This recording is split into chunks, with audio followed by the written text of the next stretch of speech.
Can you hear me okay? Oh, I didn't even say anything yet. I'm already getting puffs. I'll take it. I'm really excited to be here. I think this is one of the coolest places on the planet. I was at the gym last night and I was wearing a Mines sweatshirt, and somebody came up to me and said, "Did you go to school at Mines?" And I was like, "I wish."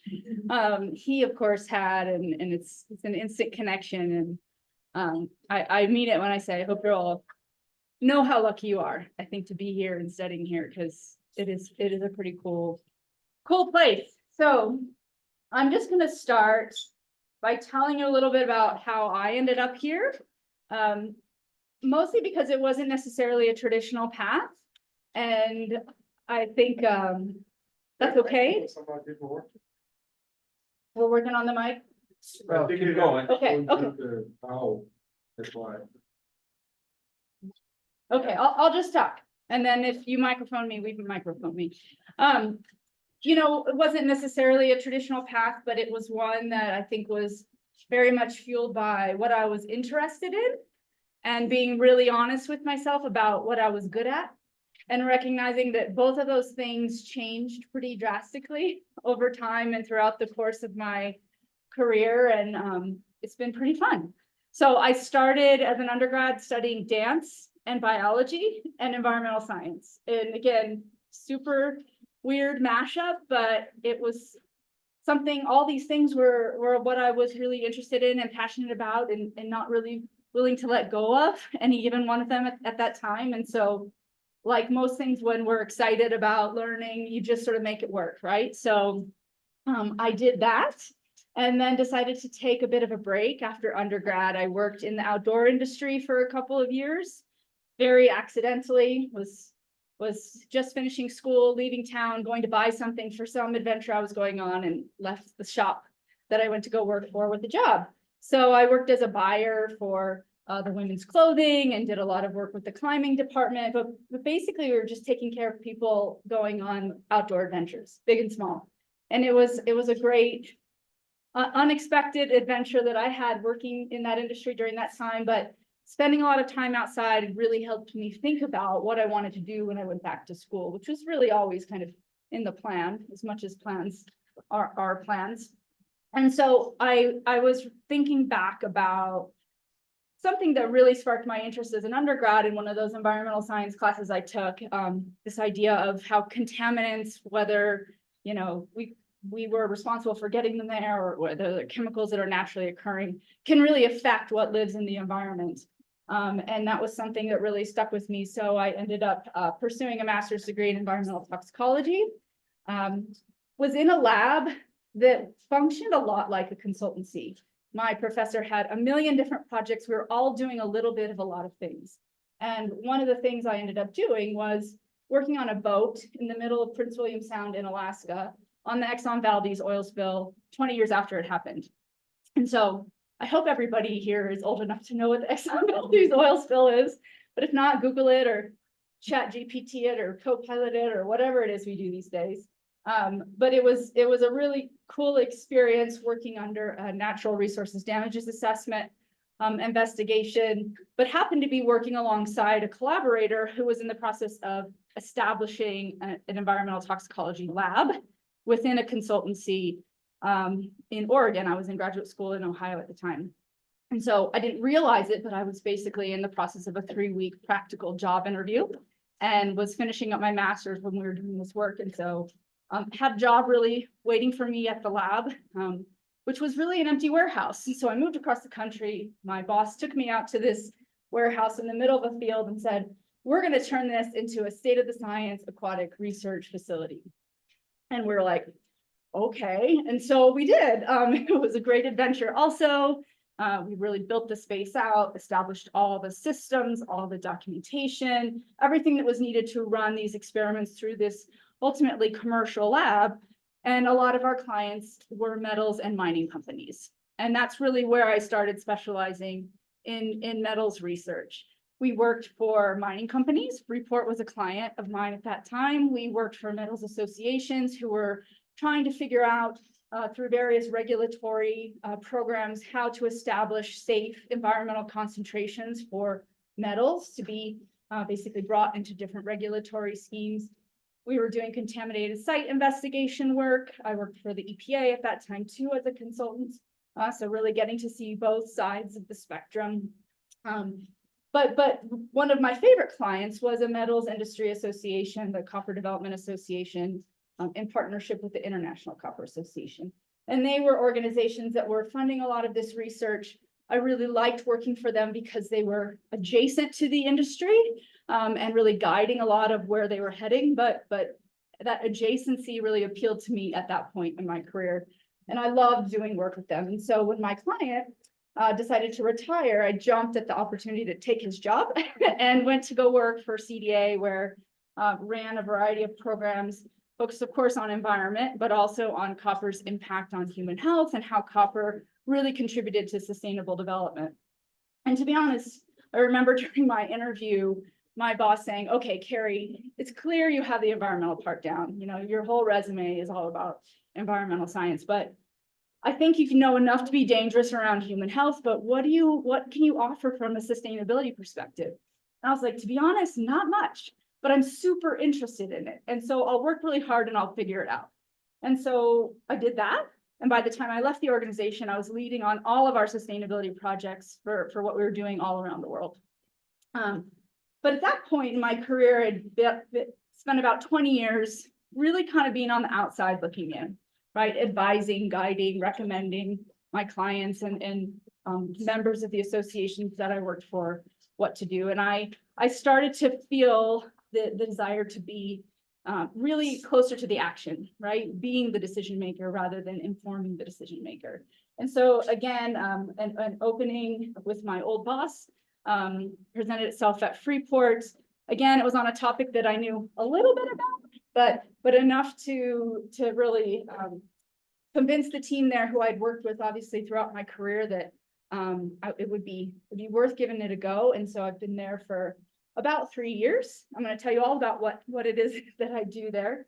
But it's been a lot of fun, and I think that that slow progression from the outside in really suited me and where I was at and what I was interested in doing, and now I'm having a lot of fun really being in the mix at Freeport. So any questions about that circuitous path, or curiosity about any particular aspect of it? Okay.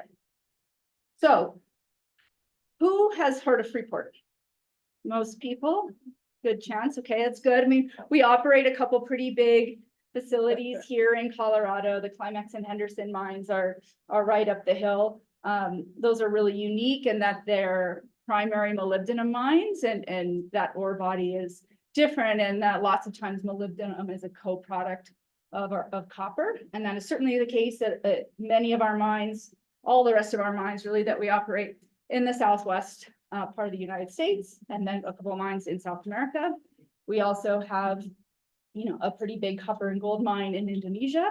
And then something that makes Freeport a little bit unique is that we also have a whole host of different refining and processing facilities that take that mined material and turn it into something that is ultimately closer to what the end users in the value chain are looking for, right? So refined copper cathode, we have roasted molybdenum concentrates, molybdenum chemicals, ferromolybdenum, and now very recently gold and silver bars coming out of a new precious metals refinery in Indonesia. So a lot happening all around the world, different types of operations, moving material all around, but an exciting place to work for sure. Who all has heard of the copper mark? Some hands. Okay, that's good. So the copper mark is something that Freeport is really heavily invested in. It's a voluntary sustainability standard. All of our currently operating sites carry the copper mark. We have a new operation in Indonesia that will pursue that probably next year. It's really a standard that looks across about 30 different issue areas that are aligned with 5 different environmental, social, and governance categories. It is a standard that requires third-party verification every 3 years.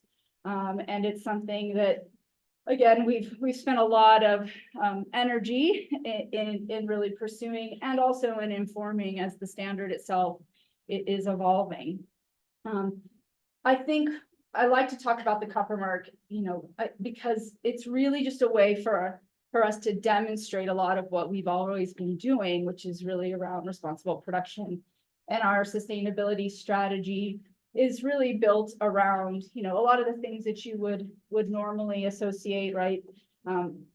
Pillars associated with environmental, social, and governance factors. We tend to break that down and think about really critical enablers that help us deliver on those different types of things, right? A healthy and engaged workforce being first and foremost, operational excellence. I think that's where a lot of what the work that you all are learning about comes in.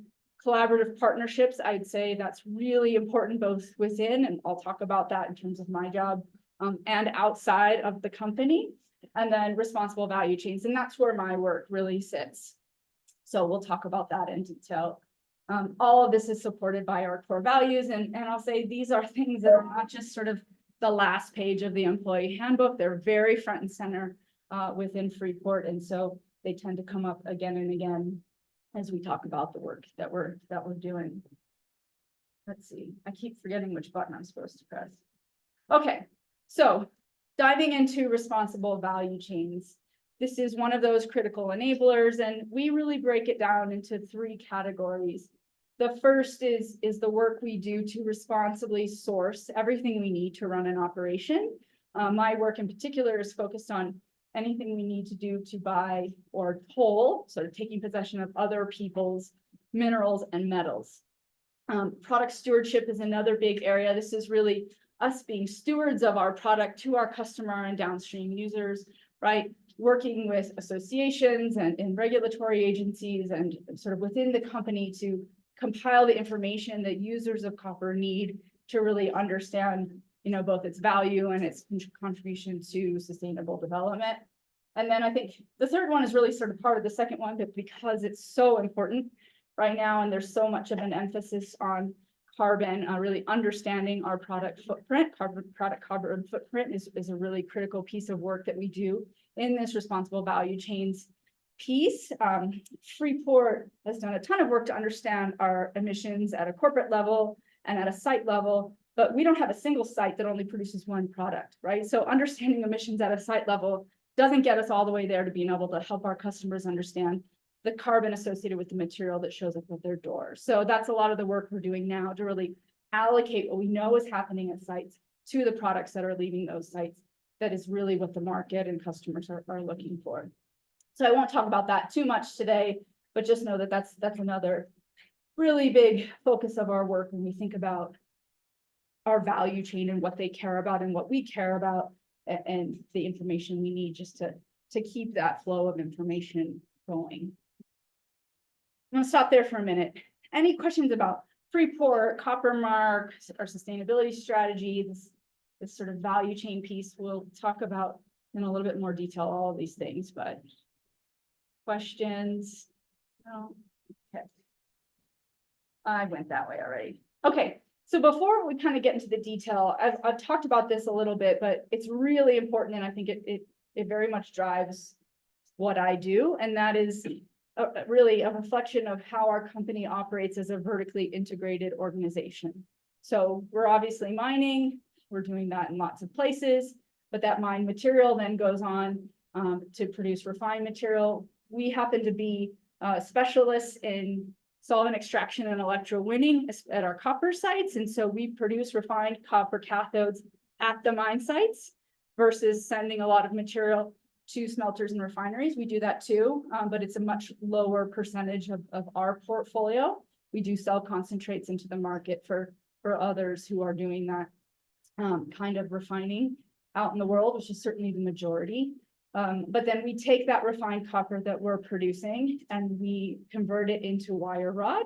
So this is something that then gets drawn out into wire and cable, really anything that conducts electricity. So building wires, cable for energy transmission, anything that goes into any kind of renewable energy application, your iPhone charger, you name it. There are recycled content additions that are happening at different points in these processes. And we're really doing all of that primarily with our own material, right? We're producing that material, moving it all around, refining it, you know, bringing it back through various recycling loops. But at some operations and for some processes, we do have to go out and buy other people's copper, as we call it. And so that's why responsible sourcing of minerals and metals has a place within Freeport. It is, again, not a big thing that we do, but it's a critically important thing that we do. And so we have a person, me and my team, devoted to just that. And I get, again, just sort of the nature of how we function here. We're simultaneously occupying and selling into a variety of different spots within the value chain, right? And so what we're asking and what we're answering and how we're moving material around really informs just the nature and the complexity of how we're managing that, again, transfer of information. Okay, so what do I actually do? So if you think about Freeport sitting in the middle, right? We're over here working really hard to responsibly produce copper and molybdenum and gold and silver. My job is to engage upstream with our suppliers, right? That responsible sourcing piece. My job is really to ensure that those suppliers of minerals and metals meet our sustainability expectations, right? We're figuring out, do we want to do business with them? Do we want to bring their material into our facilities, into our value chains, and by extension, into our customers' facilities? And then on the other side, I'm working downstream with our customers, right? In the same way, we have all these questions for our suppliers. Our customers have those same questions for us. And so I'm answering their questions about sustainability, much in the same way I'm asking our suppliers those same questions about sustainability. So I'm kind of just asking and answering questions all day long about our supplier sustainability practices and our sustainability practices, to put it really, really simply. So I'm going to talk about both pieces of these. And again, I think we have plenty of time. So if there's questions along the way, please, Jordy. We've met, I think, once before. It's been a while. Can I ask, how do you report, maybe, it seems like you do a lot of great work with sustainability, you do a lot of work to understand your upstream and downstream and all this made research on emissions. Do you guys ever consider market differentiation, or do you think things like the market are working towards that direction? It seems like they're almost, you're almost headed that direction, like nobody's really, it's never talked about it, but it seems like a lot of companies. Yeah, I think that for us, because we've worked really hard to ensure our whole portfolio is assured against the copper mark, what we say when we're asked questions like, and I get this question a lot, do you have a green product you can sell us? We say all of our products come from copper mark assured sites. So we provide responsibly produced copper, molybdenum, whatever, regardless. I think the differentiation piece is really tricky. Just this week, the London Metals Exchange announced a structure by which a green premium could be discovered. And so their idea is to establish criteria for different metals, copper, nickel, aluminum, and zinc. And those criteria are twofold. One is a carbon threshold number, and the second is something like the copper mark. It's the copper mark, the zinc mark, aluminum stewardship initiative, and nickel mark. So a brand that is selling into the LME has to be able to meet that carbon threshold and demonstrate that they have one of those certifications in order to put material into sort of a parallel exchange. Once that material is there, people can buy it and they can decide what they want to pay for it. And if through that process, a premium is realized, then I think we'll know the answer to that question. But it's really just a structure and a way to facilitate the discovery of that price differential. And I think it remains to be seen whether or not it will play out or not. I think, in my opinion, that's the closest thing to something that is set up to get at that question you're asking. Other companies do differentiate within their portfolio. I can certainly think of companies that sell a copper cathode with a high recycled content, or a low carbon copper cathode.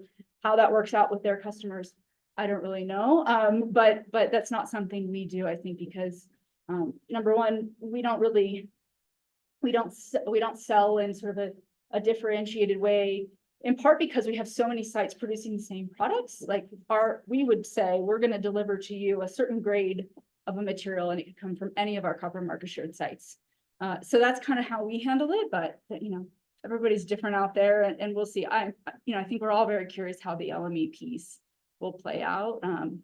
But that really just happened, I think, 2 days ago. So it's just a matter of people showing up and putting that material there and seeing what happens. I think the LME is very clear. They don't have a position on whether there should or should not be. And they're very clear that the end of this experiment could be that the premium is $0. and we'll see. I think the reality is, for copper at least, the market is such that there is currently, and I certainly think into the future, going to be more demand than supply, right? So all copper that's produced is going to be bought by somebody. And whether or not that differentiation happens in light of that context, I think is its own unique question. Just, yeah. Go ahead. The global metals industry is dependent on global commodities traders. And so how does the copper market in general, and maybe more importantly, how does Freeport in particular deal with sustainability questions on supply that comes to you through a commodities trader? Great question. And I'll talk about that specifically, but I'll tell you this. Two things. The copper mark is open to traders. There are certain companies that have both mining operations and trading arms, and I think they're the ones who have been, quickest to contemplate that. For our purposes, and again, it's a perfect segue, I'll just kind of like get right into it.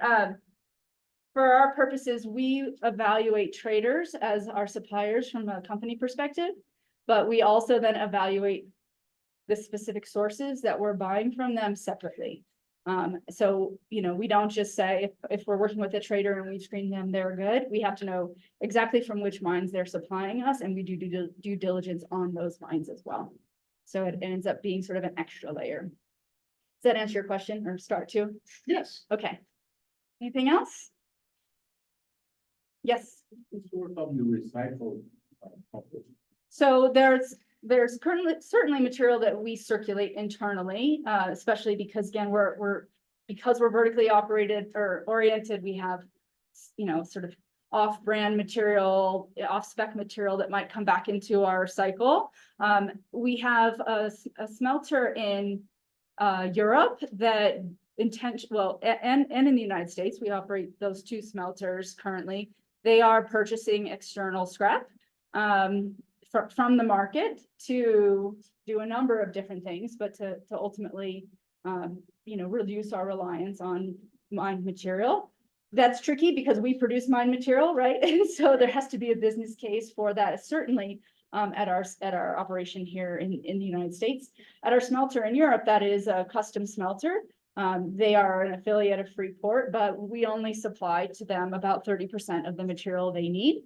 So that is a huge part of my work, is to evaluate the suppliers, both of, in that case, concentrates and secondary materials that they bring into the smelter to ultimately create their feedstock. So it comes from a variety of different places, and it all goes through our responsible sourcing program. It is certainly small by comparison, and very much limited at the different sites based on the technology of the furnace, right? And also just from a business perspective, what material of our own is already there and coming in the door, and to what extent we need to fill a gap. Is that clear? Okay. Stop me if we need to. So responsible sourcing, I think it's important to take a step back and think about the context for this. Why do we care? Why does this matter? And I think it's probably pretty clear to many that mineral supply chains have been linked and so are associated with human rights abuses, as well as things like money laundering, bribery, other types of corruption, and funding for armed conflict. Freeport is very much committed to preventing minerals associated with those types of activities from entering into our supply chain, and then by extension, passing the risks associated with those issues down to our customers. So we have both a human rights policy and a responsible sourcing of minerals policy that reflect that commitment. And I'll tell you, I don't think I appreciated this until I went into a corporation. Writing a policy is a really big deal for a company.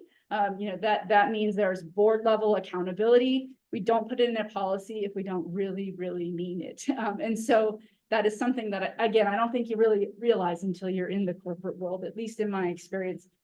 Having a policy is not just lip service. For our purposes, implementation of that policy is documented extensively. We have an internal standard operating procedure. We have lots and lots of work that basically creates a program around this policy commitment. And I like to sort of think about that program as a system of systems based on a system, right? So you're all here in engineering land, you're systems thinkers, right? That really can apply to these maybe more softer sides of social science. The system that everything we do that's based on really is this guidance document that was put out by the Organization for Economic Cooperation and Development, the OECD, several years ago. This guidance document basically sets out expectations and best practices to ensure the responsible sourcing of minerals from conflict affected and high risk areas. And that's kind of a mouthful, and there's a lot of different ways to define that. But these are places that have a higher likelihood for those types of risks that we talked about on the previous slide. So this is the baseline for everything we do. This guidance document recommends a 5-step process. The first step of that is about establishing strong governance systems, right? Part of that is implemented through Freeport, through that policy commitment, SOP, all of the accountabilities associated with that. And then the second and third steps are really about identifying risks and mitigating those risks. And then the fourth step is having a third-party assessor come in and look at your program and figure out whether or not really everything is combining into something that's effective and meaningful. And then the fifth step is about publicly documenting what you find throughout the year annually regarding your risks and what you did to mitigate them. And so what's on the right here is just generally our process, but any given one of these things is actually implemented again through a system, and using a variety of tools to help us first really screen at a high level the potential for risks for any given supplier, whether it's a scrap supplier or a concentrate supplier or a cathode supplier. Depending on what we find there, and let me back up a minute, those risks can be really strictly associated with the country that it's coming from. Again, we've established tools to figure out, again, at a screening level, where the countries that we are most concerned about are and what supplies might come from them. And so what we might do then to look into them a little bit deeper. We also look at supplier level risk. This is the trader question, right? What is the company itself doing? How are they in compliance with different regulations? Our compliance department really runs this part of the process. Depending on what we find in that screening assessment, we might move a supplier and a source into an enhanced due diligence phase where we look at them in much more detail. We might even go and visit the operation. Certainly a lot of desktop research to figure out what are their policies, right? What certifications do they have? What allegations are in the media about them? How have they responded to those allegations, right? It's a very deep dive at the mine site level into how that facility is operating. All of that really comes together in assessment of risk, which we present to an internal committee. We have a different committee for every business unit where we are buying or tolling material.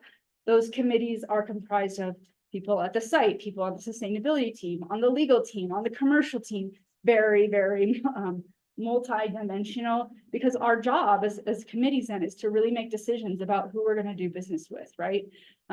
We will either decide to enter into a business relationship based on a determination of acceptable levels of risk, right? Or potentially to stop doing business with a source. And I want to emphasize, this is a last resort, right? The OECD guidance is very clear, and this again is the basis for everything we do.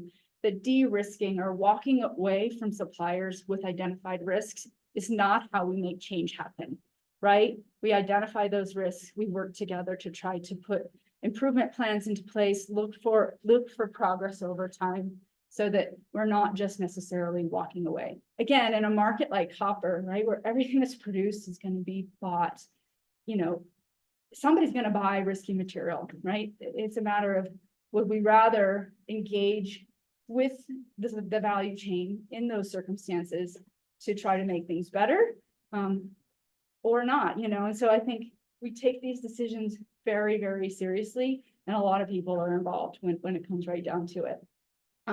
So this is the big picture of really kind of what we're doing to implement this program, but I think it probably came through, but you know, one of the biggest aspects of that is that it's so much about relationships, right? Both within the company and external to the company, just for us to be able to make decisions and to really know what's coming in and what we need to evaluate. We need to have very strong coordination between the site, right? They see what's coming in, they know how the material is being used, lots and lots of conversations about that, so we can figure out really what is in scope of our program and what is not. The commercial team, they're the ones ultimately responsible for procuring these materials. They're a big part of the process.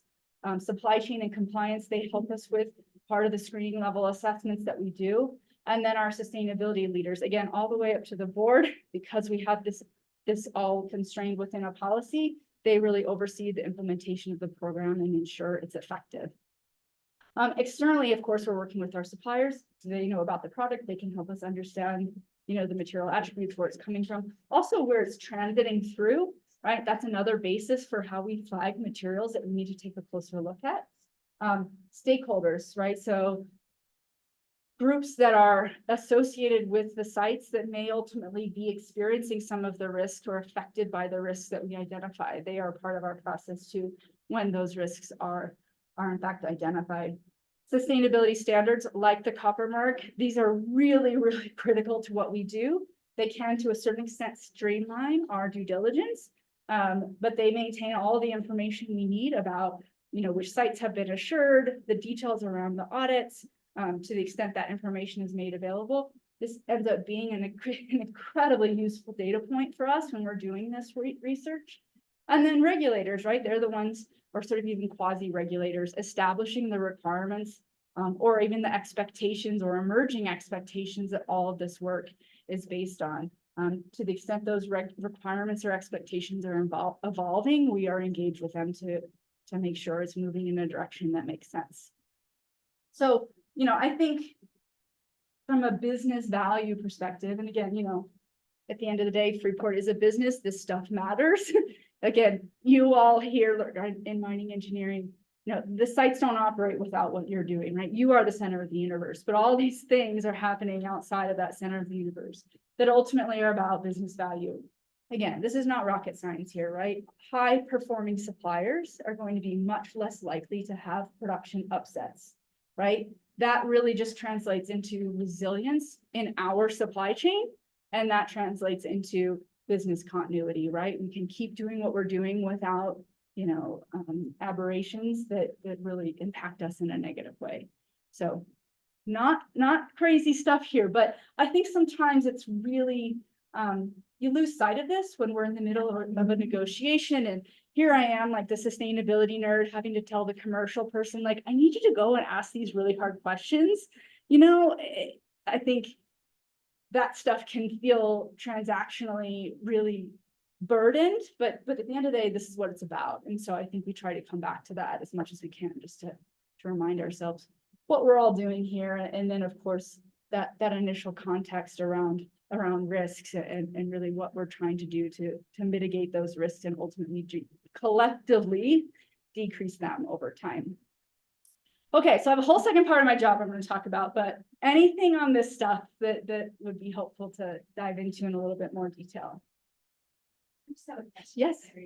On the slide previous, when you outlined once you identify a supplier, I'm just curious the approximate time it takes to do that. Yeah. You know, I think it totally depends. So like if, for example, we're sourcing material from a country that's in a conflict affected high risk area.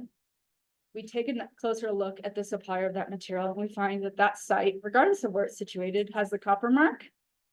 We're fast, right? We would still look at the report, figure out So the copper mark can be awarded even if you don't meet all of the expectations for those 33 criteria. You can have a partially meets result and you have 2 years to close out the gaps on those partially meets.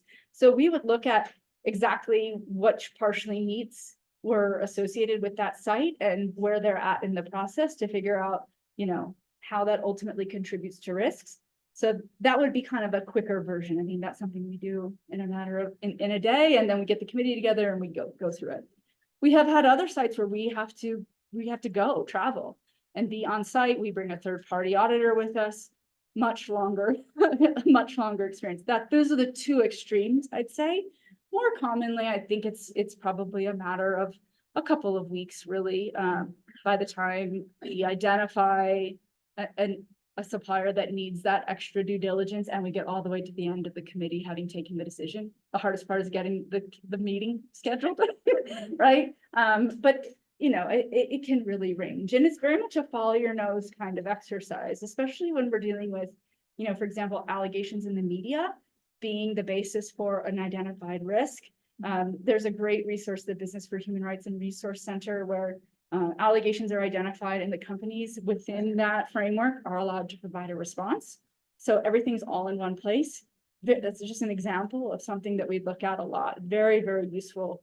And then a lot of the times within all of that, we're talking to the supplier, right? We have a direct engagement. Tell us more about this. What are you doing about this? What am I not reading about that? You know, that kind of thing. Thank you, yeah. Yeah, go ahead. You mentioned that, if let's say you find there's a risk with the supplier, you don't necessarily just cut off ties right then and there. You try to work on something that will get things better. Yep. Yeah. What would be some examples of what Freeport can do to make something that is risky from a supplier better? Yeah. Because as a private company, you don't necessarily have the ability to exert force No. in the typical sense. So how would you make the situation better? Well, number one, we have commercial leverage, right? We're their customer, so they want to keep us engaged. A couple examples I can think of, again, through an engagement, like I was just saying, you know, we're directly meeting with the supplier. If we have our own personal experience with an issue that's similar to something they've worked with, we would share our experience as to start, right? Like, we encountered this is how we dealt with it, you know, maybe, you know, best practice sharing kind of example. Another thing that we've done is we've encouraged them to pursue things like the copper mark or IRMA or any of the other standards, right? That is a really helpful framework that everybody's speaking the same language to advance towards, you know, something that's unified and consistent. That is something that we've recommended, and we've actually seen a lot of our customers or suppliers do that, and it's made all of our collective lives a lot easier. They're benefiting, we're benefiting, but it takes time, right? So that's another example. If we identified a really significant risk, but it was a business relationship that the committee felt was critical, we would, and we've really not had to do this, establish a formal risk management plan where we would identify very specifically, you know, the things we want to see happen over a defined period of time. We'd have regular check-ins, you know, maybe that's things like, you know, provide such and such data to so-and-so, you know, so we can, you know, help facilitate the closing out of a legal issue or something. Not that we would intervene in somebody's legal proceedings, right? But that we want to see more of a feedback loop on things that would be established in a structured risk management plan. Those are some examples. Is that helpful? And a lot of it is sharing our experiences, to be honest. Not that we're perfect and we do everything right by any means, but I think that has been really, really useful. And so we'll bring in subject matter experts in the area of the risk that's identified, and we'll just sort of talk about how we've worked through, if not the exact same thing, similar things. I'd say that's probably the most common. Yes, and back. Oh, I actually have the same question as those people. I had a final trick. You have a situation where you have the high risk, you talk to the supplier, and they're willing to engage with you to make the changes or at least develop a plan. Does that automatically bump that your certification into that partially meets because there's an intent there, or does there have to be like, you have to put some physical things into place before you get a partially meets? No, I mean, and the partially meets is really something that's determined. What I was referring to there is through the copper mark or other similar programs where a third-party auditor is making that determination. I think for our purposes, the fact that we would be engaging in that way, I think doesn't ding us in any way. In fact, it's completely consistent with the OECD's expectations, right? To work together to make it better.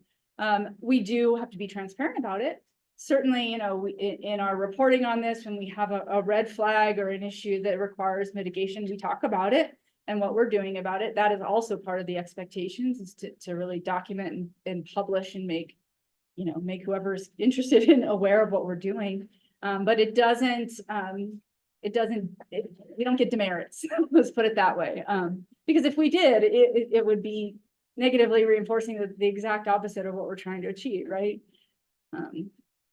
Helpful, good? Okay.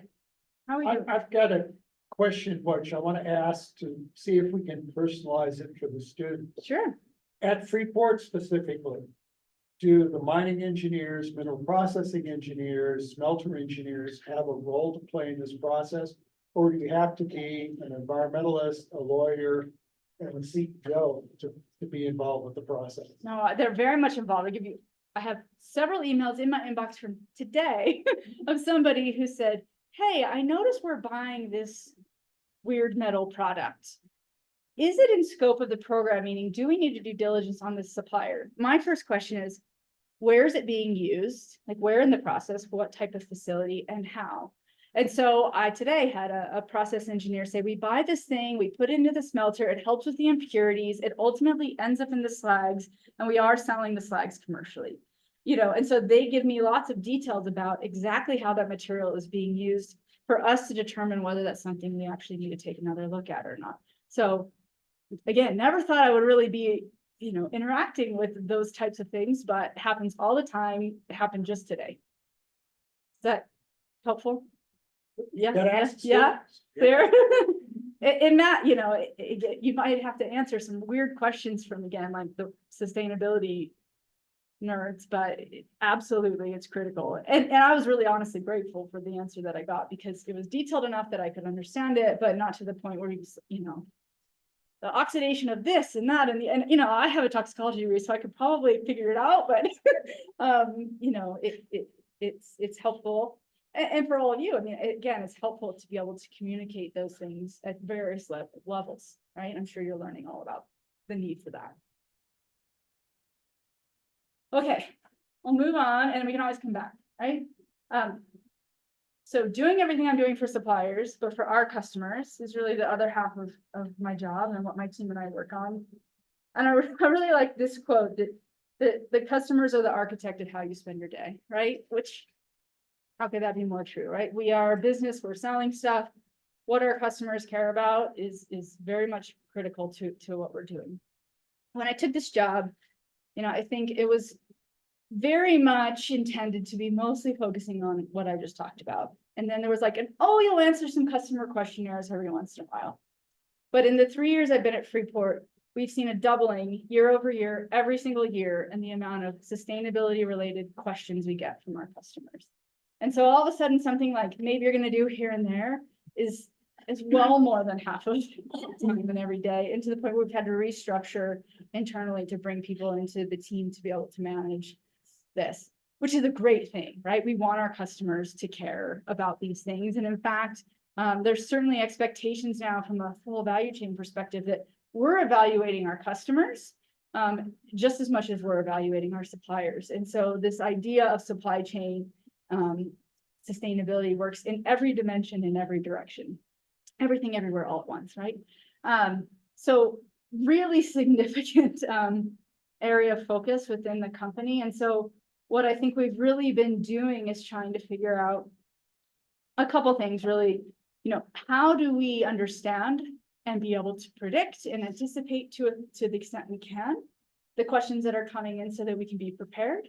And then how do we make the easy things easier such that we save time for the engagements that do require much more nuance and conversations human to human? And what we did is we really started by just tracking everything, right? Every question that came in, we started putting it into categories, different tags about who's asking, what type of customer for what type of site, what are they asking, right? Does it have to do with a regulation? Does it have to do with carbon? Does it have to do with responsible sourcing? So we have a whole structured framework by which every inquiry that comes in gets really tracked and then categorized in a way that we can look for trends and be able to deal with what we're finding in those trends. And what we found is that really more than a third of these inquiries are coming in associated with regulations or other sort of standardized reporting frameworks, reporting requirements that are very much predictable. These regulations or these reporting templates are updated on a regular cadence. We know exactly when that's going to happen. Then we know because we paid attention and we've tracked this, right? It's very much a data-driven understanding who's going to come and ask about those things. And so now we've basically developed a library of pre-approved standard responses to this whole universe of things that we know are going to be asked. And so if a customer comes in and says, we want to know about REACH and the conflict minerals reporting template and this, that, and the other, we have one document for each of those things that we can pull into an email and they're taken care of in a matter of minutes. This is different from, we used to be writing custom letters to customers every single time a question came in, pulling responses. Maybe it was consistent, maybe it wasn't, we were doing our best, right? But now we've really just created a structure, again, in the spirit of make the easy things easier. And this is handling at least a third, if not more, of the things that are coming in the door. The other getting closer to a third are questionnaires that are kind of on their face the hardest ones. They are hundreds of questions long. They are asking about everything that there is to ask with respect to sustainable production. And these are questions that the customers need to have answered so that they can demonstrate that they are responsibly sourcing, right? So again, everything I'm doing on the other side of my job, this is where empathy comes in, because I know it. It is really what they're asking for.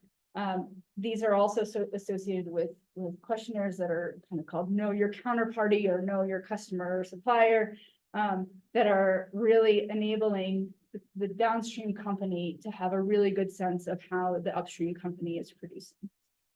The really nice thing about these, even though they're really scary when they come in the door, is that because we have the copper mark for all of our sites and because we have a whole team of really dedicated people to producing an awesome sustainability report, every single one of these questions has been asked, answered, third-party verified, and published somewhere, whether it's through the copper mark or through our own report. And so now we're actually using AI to answer these questions for us because, again, we've already done the work. So we have a library of documents that we feed into a tool that was designed specifically for this purpose by our industry for our industry. And through different sorts of tags and things, the algorithm can pull the appropriate answers out of the library and put them into the questionnaires. We're able to upload the questionnaires in any format, any language. It does this magical thing. We have the ability to collaborate and review and approve the answers all within this platform. And then it exports it right back out. Again, any document format, any language. It's brilliant. It's brilliant. It has, we've been using this for a little over a year. I think it's, we've estimated that it saved us between 400 and 500 hours in that year. So again, just an incredible amount of work or time when we're again trying to save time for what's coming next, and we're still doing all that other stuff that I talked about earlier. Nobody needs to spend their day copying and pasting from a sustainability report or a publicly available report. That's just not really, that doesn't make any sense. So really good use case for AI, and at least in our company, we've been super happy with this, so much so that we're expanding our use of this same tool, but pointing it in the direction of our suppliers. So doing some of that same work. Yeah. So is that you said buy into the consortium of some of the big companies I see in the head? No, it's interesting. It's somebody who had my job at another mining company and went off with some of her friends and made this amazing thing. It's called Be Serious, and knows from personal experience exactly really what the pain points were and the use case was. I met her at a conference, just sort of randomly out in the world when she was just making this decision, had early conversations with her about what we were experiencing and sort of kept in touch over time. And now she's like my BFF. I love it. This really changed the landscape of our days. And really, again, we want we want to save the bandwidth for the conversations that are sort of in that last quadrant over here, which is really those direct engagements with customers where we need to talk about nuance, right? We need to talk about details that matter. And especially because Freeport isn't, operate quite the same way as a lot of other companies, the fact that we're vertically integrated and the fact that we have a lot of sites moving material around, we don't sort of fit the mold. And so a lot of times the questions we get asked require some, really discussion. And so that's what we want to be spending our time doing. And these sort of streamlining mechanisms have allowed us to do just that. So these are things around carbon footprint, especially supply chain transparency, really like, what's your tier 1, 2, 3, that kind of thing. Raw material origin, whether things qualify for Build America, Buy America. What about the tariffs? I mean, all of those things are ones that can't be answered through a standard letter or really with AI, at least in our universe just yet. So that's how we spend the rest of our time. And again, this is what we're excited to do. This is what I think we find to be more meaningful. So we'll continue to be tracking things, looking at things, seeing if there's other tools we can bring to bear for some of this. But this is really how we're tackling it today. Okay.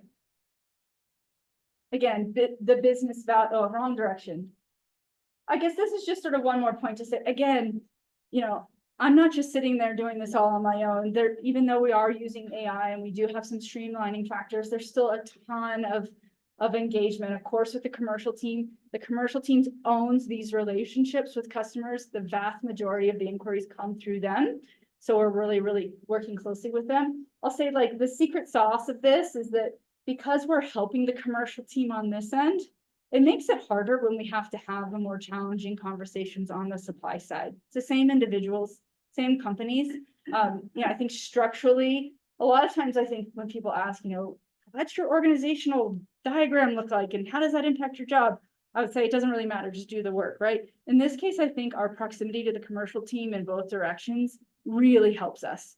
It helps us get through some of these challenging, whether it's hard times answering sustainability questionnaires from the customers, or it's sort of weird, or they're not asking the right question and we want to talk to them, or we're really questioning whether or not we should be a business with a certain supplier. Our connection with the commercial team based on how we're structured is really, really useful. Communications team, obviously legal and compliance, they're looking out to make sure that we're not getting out in front of our skis, so to speak, and saying things that aren't otherwise approved. And then, various subject matter experts. I say that, but again, because we're leveraging so much of what we've already done, when those subject matter experts were initially engaged, we can leave them alone for the most part. But there are certainly some times where we need to bring folks in, whether it's, at the site level or product level, or, the tailings expert, because we have a really unique question around tailings, right? Those conversations are really happening a lot. I think, again, business value here is much more straightforward. Our customers are the engine of our growth, right? If they're not happy, we don't exist. And so it's again, not rocket science here, but again, it's important to always, I think, have line of sight to when, kind of in the thick of it. And it's not necessarily always easy. But it's certainly fun. And I think, as we're all in it together, so to speak, again, even relationships with our customers are certainly improving, I think, because we're able to kind of, again, make the easy things easier, engage on the things that matter more, and I think work together to elevate the value chain as a whole. And so, manager value chain sustainability works in every direction. There's expectations upstream, there's expectations downstream. We're trying to make sure everybody's expectations are met and that we're, moving the industry forward. So that's what I do. Any questions on this piece? I think I have just one more slide. What time is it? Oh, we're good. We're good. Yeah. Okay. I have to say, I don't have this slide. Disappeared. I had a slide that said, where do I want to go next? Because I started with how I got here, and I'll say, I'd love to retire from Freeport. I want to keep doing what I'm doing. I think, I'm thinking about what am I good at right now. I think of what I'm good at, again, right now, because it's changed. is making things better, you know, systems better. That's certainly been my focus over the last couple of years. I'd love to stay and have this be my last job. I found Freeport to be an organization that, you know, just really inspires me. I'm just invigorated by the people who I work with. They are smart, they care, they are committed to doing really cool but hard work. I also think it's a company that supports me as a person. You know, I read this quote once that there's no such thing as work-life balance, right? There's just life, and you spend part of your time at work. I think that the idea of balance is not quite right. It assumes sort of the scales are even. You know, I think it's about harmony, right? And I think Freeport allows me to spend time thinking, which I've had lots of other jobs that don't, you know, you're just doing, not thinking. And I've been really pleasantly surprised by that at Freeport. I live in Winter Park. I would love to do, you know, work in my community. Once sustainability work in my community, it's a great town with lots of cool projects going on. I'm always thinking, oh, you know, I don't have to wait till I retire to do that kind of stuff, but that's certainly on my horizon. And I told somebody this already. I would love to be a Colorado School of Mines mom. My 13-year-old son is certainly, you know, inclined with all the topics that are studied here. I come home every time I leave this place telling him about the cool things. I just took a picture of the Mines Makerspace Lab. I mean, someday maybe, hopefully, we'll see. So if you all have tips on how you got to school here, what he should be thinking about, I'll take them. But that's it for me.